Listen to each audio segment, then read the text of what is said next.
Hello students. Last lecture में हमने engine के बारे में कंप्लीट किया था टॉपिक। आज हम देखेंगे रेफ्रिजरेटर्स के बारे में। तो फर्स्ट ऑफ ऑल देखिए रेफ्रिजरेटर्स क्या कहते हैं। हम अभी तक के देखे थे कि किसी भी काम को करने के लिए हम उसे कुछ हीट देते थे तो उसके बाद वो वर्क परफॉर्म करता था। मतलब क्या हो रहा है, हम क्या कर रहे थे, उसको कुछ एनर्जी दे रहे थे और उसके बदले में हम उससे काम ले रहे थे। अब हम क्या करेंगे, इस प्रोसेस में उल्टा काम करेंगे, मतलब वर्क देंगे और एनर्जी को लेंगे। ठीक है, इस तरह से हम काम करेंगे। मतलब क्या है, हम मैकेनिकल एनर्जी देंगे उसे और हीट एनर्जी हम उससे लेंगे। तो ये है ना रेफ्रिजरेटर्स का काम होगा। तो यहाँ पे देखिए रेफ्रिजरेटर्स क्या होंगे। Refrigerators and heat pumps are heat engines that work in backward direction. Okay, यहाँ पे देखिए backward direction. They convert mechanical work into heat. मतलब क्या करेंगे, वो मैकेनिकल वर्क जो भी होगा उससे हम क्या करेंगे, हीट को कन्वर्ट करेंगे। ठीक है, हीट में उसको कन्वर्ट करेंगे। हमने देखे थे साइक्लिक प्रोसेस में Q is equal to W था। ठीक है, हम अब तक क्या करे थे, सिर्फ और सिर्फ एनर्जी से कन्वर्ट कर रहे थे वर्क को। अब हम उल्टा काम करेंगे, वर्क से क्या करेंगे, एनर्जी बनाएंगे। ठीक है, वर्क से हम एनर्जी बनाएंगे। तो according to second law of thermodynamic, अब तक हम देखे नहीं है, आगे हम देखने वाले हैं। सेकंड लॉ ऑफ थर्मोडायनामिक है, heat can not flow from a region of lower temperature to a higher temperature on its own. मतलब क्या कह रहा है ये, अब तक हमने देखा है कि हीट जो है वो हीट हमेशा हायर टेम्परेचर से लोअर टेम्परेचर की तरफ फ्लो हो रही है। ठीक है, मतलब क्या था इसका, यहाँ पे देखिए फॉर एग्जाम्पल यहाँ पर देखिए, हमने अभी इंजन के बारे में पूरा तरह से मालूमात ली है। उसमें क्या था, एक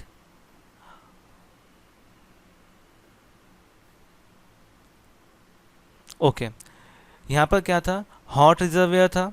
ओके, और यहाँ पर था कोल्ड रिजर्वियर।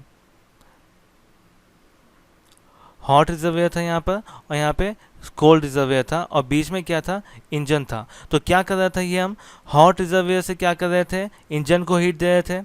इंजीनियर क्या कर रहा था, उसके अकॉर्डिंगली हमको वर्क परफॉर्म करके दे रहा था। और उसके बाद जितने भी एब्जॉर्ब जो जो हीट एब्जॉर्ब हो जाती थी, ठीक है, जो रिजेक्ट हो रही थी वो हमारे पास क्या आई थी, कोल्ड रिजर्वायर में आ रही थी। ठीक है, तो अब हम क्या करेंगे, यहाँ पर हॉट की तरफ से, यानी हॉट टेम्परेचर, यहाँ पे टेम्परेचर उसका क्या था, हाई था, TH। ओके, टेम्परेचर हाई था और यहाँ पे क्या है, टेम्परेचर लो था। तो यहाँ पे देखिए हाई टेम्परेचर से लो टेम्परेचर की तरफ हमेशा हीट हमारी ट्रांसफ़र हो रही थी। लेकिन अब हम ये सेकंड लॉ क्या करेगा कि हम क्या करेंगे, इसको उल्टा काम करेंगे। मतलब हम क्या करेंगे, लोअर टेम्परेचर से हायर टेम्परेचर की तरफ हीट को ट्रांसफ़र करेंगे। ओके, अब तक हम क्या कर रहे थे, हायर टेम्परेचर से इजीली लोअर टेम्परेचर तक के हीट ट्रांसफ़र कर रहे थे। ये तो इजीली नेचुरली होता ही है। लेकिन हम क्या करेंगे अब, according to second law of thermodynamics, low temperature से हाई टेम्परेचर की तरफ हीट देंगे। अब तक हम क्या कर रहे थे, हाई टेम्परेचर से लो की तरफ हीट को ट्रांसफ़र कर रहे थे। अब इसके अपोजिटली हम क्या करेंगे, उसका अपोजिट काम करेंगे। लेकिन अब इसको जो अपोजिट काम करना है, इसके लिए हमको क्या करना पड़ेगा, एक्सटर्नल कुछ फोर्स अप्लाई करनी पड़ेगी इसके ऊपर। जब तक हम इसके ऊपर फोर्स ऐड नहीं करेंगे तब तक के क्या हो जाएगा, फोर्स ऐड नहीं करेंगे तब तक के ये लोअर टेम्परेचर से हाई टेम्परेचर की तरफ जो हीट है वो जाएगी नहीं। यहाँ पे क्या हो रहा था, हमें कुछ फोर्स अप्लाई करने की ज़रूरत नहीं पड़ रही थी। ये डायरेक्टली है ना, इजीली क्या होता, हाई टेम्परेचर से लो टेम्परेचर की तरफ खुद ब खुद वो हीट ट्रांसफ़र हो रही थी। लेकिन अब हम क्या करेंगे, कुछ एक्स्ट्रा फोर्स उसके ऊपर अप्लाई करेंगे, कुछ एक्स्ट्रा वर्क करेंगे। एक्स्ट्रा वर्क करने के बाद क्या करेंगे, वो लोअर टेम्परेचर से हायर टेम्परेचर की तरफ हीट को ट्रांसफ़र करेंगे। तो ये आपका सेकंड लॉ ऑफ थर्मोडायनेमिक कहता है।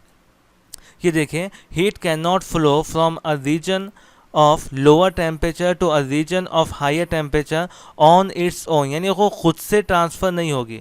हमको इसको क्या करना पड़ेगा, कुछ ना कुछ एक्स्ट्रा इसके ऊपर वर्क करना पड़ेगा या एक्स्ट्रा कुछ फोर्स लगाना पड़ेगा, तो ही क्या करेगा, वो लोअर से हायर की तरफ टेम्परेचर की तरफ वो हीट ट्रांसफ़र होगी।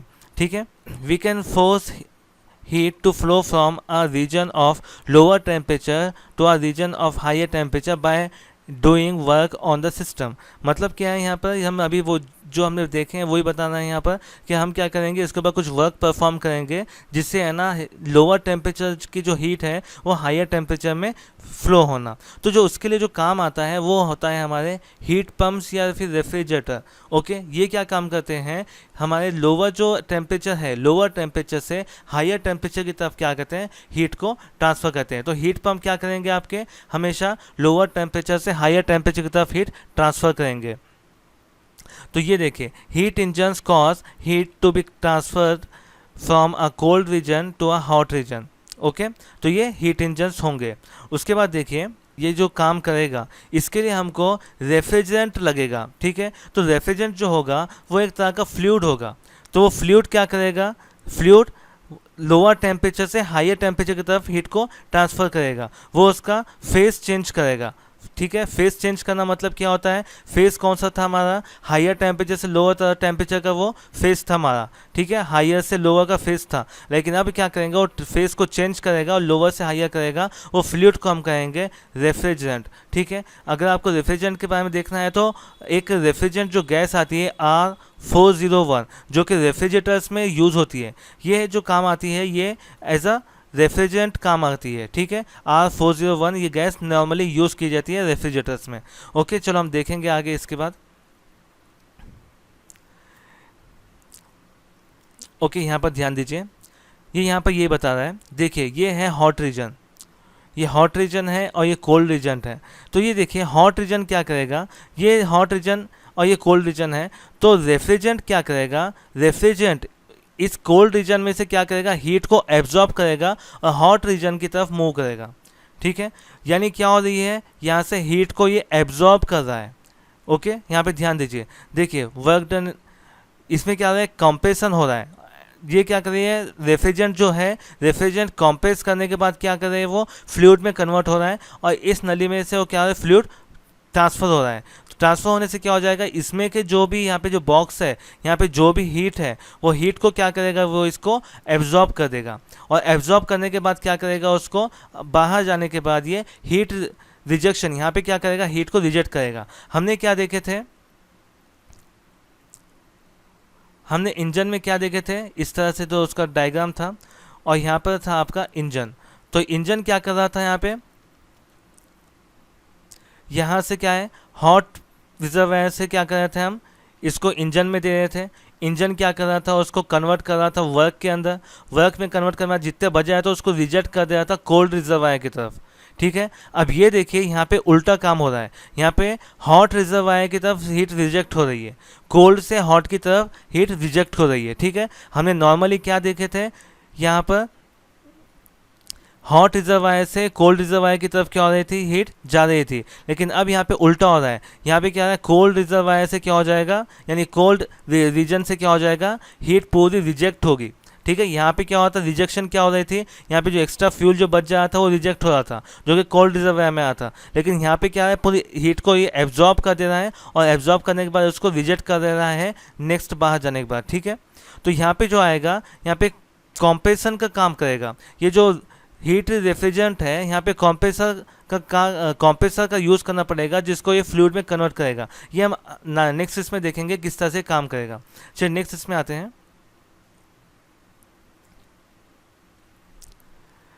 नेक्स्ट हम स्टार्ट करते हैं पूरा डिटेल में जानना रेफ्रिजरेशन के बारे में। तो refrigeration is a process of cooling a space or substance of a system and or to maintain its temperature below its ambient temperature। तो यहाँ पर देखिए रेफ्रिजरेटर का काम क्या होता है कि फॉर एग्जांपल ये एक रेफ्रिजरेटर है, ओके ये एक क्या है, रेफ्रिजरेटर है। तो यहाँ के उन्हें क्या करना, अंदर इसको रेफ्रिजरेटर क्या करना है, इसको कूल रखना, अंदर से अंदर क्या करना उसने, कूल रखना, और बाहर की जो जितना टेम्परेचर है उससे कम टेम्परेचर अंदर का रखना, ये रेफ्रिजरेटर का काम होता है।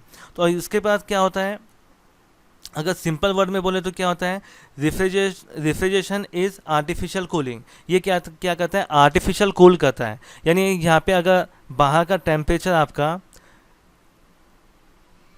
38 डिग्री सेल्सियस है और आपने सेट किया है अंदर का टेम्परेचर 15 डिग्री सेल्सियस, तो क्या करेगा वो 15 डिग्री सेल्सियस मेंटेन करेगा आर्टिफिशियली, ठीक है। अगर आपको समझो फॉर एग्जांपल आपको वाटर को कोल्ड करना है तो आप क्या करेंगे, इसको डीप फ्रीजर में रखेंगे जिसका टेम्परेचर कहता है बिलो 0 डिग्री सेल्सियस होता है, जिसकी वजह से क्या होता है, ये कोल्ड होने की वजह से ये आइस क्यूब्स बनना स्टार्ट होते हैं, ठीक है। तो ये इसका रेफ्रिजरेटर का काम होता है। अब यहाँ पे हम आगे देखेंगे कि इसका वर्किंग किस तरह से होता है।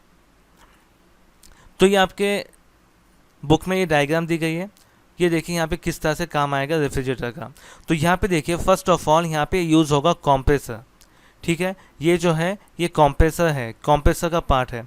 तो यहाँ पे देखिए क्या करेंगे, फिल करेंगे गैस को, ओके। जो रेफ्रिजरेटर की जो गैस यूज़ होती है रेफ्रिजरेंट, ठीक है, वो रेफ्रिजरेंट गैस को हम क्या करेंगे यहाँ पे फिल करेंगे और वो क्या करेगा, रेफ्रिजरेंट गैस को फिल करने के बाद उसको कॉम्प्रेस करेगा। जब वो कॉम्प्रेस करेगा तो वो हो जाएगी कन्वर्ट लिक्विड में। जब ये लिक्विड फॉर्म में कन्वर्ट होगी तो हमको पता है देखिए कि pressure is directly proportional to temperature. अगर हमारा क्या होगा, प्रेशर बढ़ेगा तो टेम्परेचर भी बढ़ेगा, प्रेशर कम होगा तो टेम्परेचर भी कम होगा। अब यहाँ पे क्या है, हमने यहाँ पे प्रेशर को बढ़ाया है तो यहाँ पे क्या हो जाएगा, ये टेम्परेचर भी बढ़ेगा। अब ये टेम्परेचर बढ़ने की वजह से क्या हो जाएगा, ये पाइप्स जो है ये हॉट हो जाएंगे, ये गर्म हो जाएंगे, क्योंकि इसमें जो रेफ्रिजरेंट है वो क्या है, गर्म है, क्योंकि इसको हमने क्या किया है, अभी अभी कंप्रेसर के थ्रू कंप्रेस किया है और लिक्विड में कन्वर्ट किया है। जब यहाँ पे लिक्विड आ जाएगा तो यहाँ पे क्या करेगा, ये जो होगा इतने पार्ट को हम बोलेंगे रेफ्रिजरेंट कंडेंसर, ठीक है, रेफ्रिजरेंट कंडेंसर बोलेंगे। उसके बाद है ना, हम जब आएगा यहाँ पर तो यहाँ पे एक्सपांशन वॉल होगा। तो एक्सपांशन वॉल क्या करेगा, एक्सपांशन वॉल जो अभी हमने जो हीट को यहाँ पे जो प्रेशर को बढ़ गया था वो प्रेशर को हम क्या करेंगे यहाँ पे कम कर देंगे। अब जब प्रेशर कम हो जाएगा तो क्या हो जाएगा, यहाँ पे इसका टेम्परेचर भी कम हो जाएगा, ठीक है। तो टेम्परेचर भी यहाँ पे डिक्रीज़ होगा। तो टेम्परेचर डिक्रीज़ होने के बाद क्या करेगा, यहाँ पे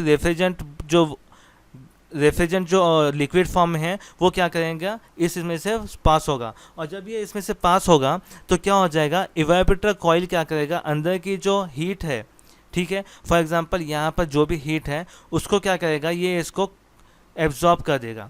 यानी ये जो बॉक्स है, बॉक्स के अंदर जितनी भी हीट है ये कोल्ड होने की वजह से क्या करेगा, हीट को एब्जॉर्ब कर देगा। और हीट को एब्जॉर्ब करने के बाद क्या करेगा, जब ये हीट को एब्जॉर्ब होने के बाद ये बाहर आएगा और आएगा लो प्रेशर की तरफ। ये लो प्रेशर क्या करेगा, यहाँ पे हमने देखे यहाँ पे लो प्रेशर हो चुका था, अब फिर से कंप्रेसर क्या करेगा, इसको हाई प्रेशर में कन्वर्ट करेगा।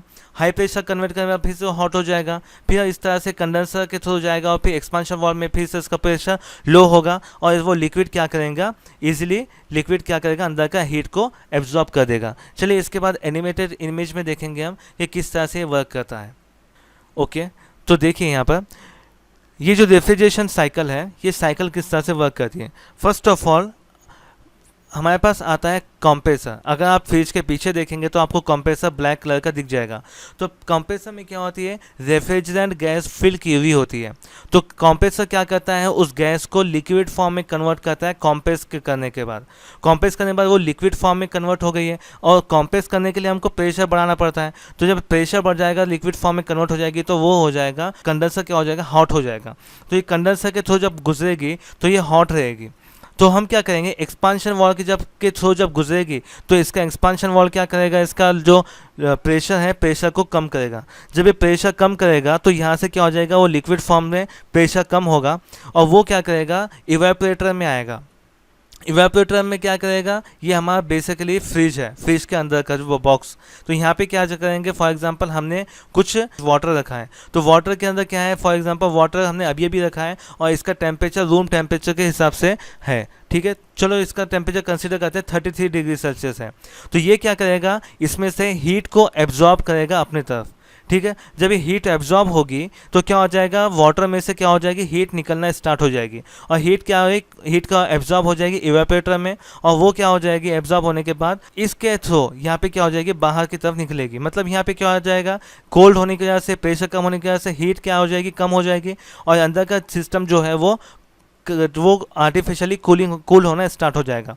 फिर क्या करेगा, ये रेफ्रिजरेंट जो होगा वो गैस फिर से कंप्रेसर में जाएगी, फिर से क्या करेगी, अपने आप को कंप्रेस करेगी, इसका टेम्परेचर फिर से बढ़ेगा और फिर इस तरह से ये कंडेंसर के थ्रू होते हुए एक्सपांशन वॉल के थ्रू फिर से इवेपोरेटर में आएगी। तो इस तरह से ये गोल गोल साइकिल में रोटेट होती रहेगी और आपका जो रेफ्रिजरेटर है वो आहिस्ता आहिस्ता क्या हो जाएगा, ठंडा होता रहेगा। तो मेनली हम क्या कर रहे हैं, इसमें जो बॉक्स है, बॉक्स में का टेम्परेचर क्या कर रहे हैं, पूरा एब्जॉर्ब कर रहे हैं। टेम्परेचर जो जितनी भी हीट है वो एब्जॉर्ब कर रहे हैं, और एब्जॉर्ब करने की वजह से अंदर का टेम्परेचर कम हो जा रहा है। ओके, चलो इसके कुछ इक्वेशंस देखते हैं। तो यहाँ पे देखिए कि परफॉर्मेंस किस तरह से होता है रेफ्रिजरेटर का।